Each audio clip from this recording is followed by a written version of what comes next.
Ons lees die oordenking vir 10 November uit die Here is my herder met die vriendelike vergunning van Lizet Marie. Die opskrif by vandag se gedeelte is 'n songeel sak. Die teksvers uit Prediker 11 vers 7 en 8 sê: Die liggaam is aangenaam. Dit is goed vir die oë om die son te sien. As 'n mens lank lewe, moet jy oor alles dankbaar wees. Soms is ons beangs. Ons word met ernstige siekte gekonfronteer. Ons ervaar 'n oorweldigende verlies. Ons hartseer is buite woorde.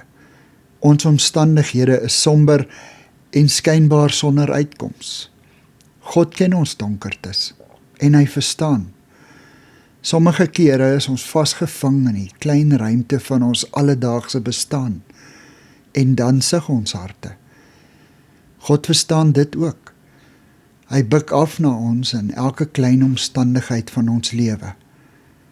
'n Jong ma met 'n knieserige baba vertel dat sy na 'n nag sonder slaap een oggend op die mat sit en kyk hoe die klein ding voor haar voete speel. Sy sit net, te moeg om bly te wees oor haar pragtige baba.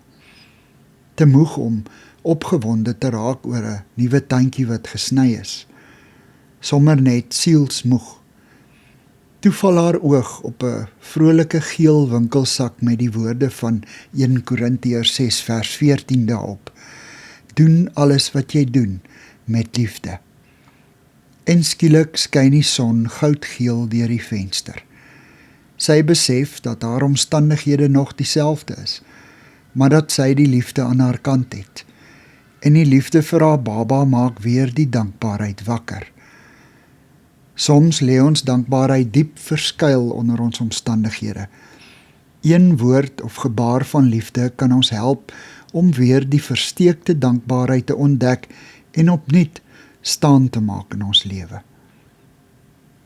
Here, help my om steeds 'n dankbaarheidslewe te leef, al vind ek nie altyd genoeg rede vir dankbaarheid nie. Amen.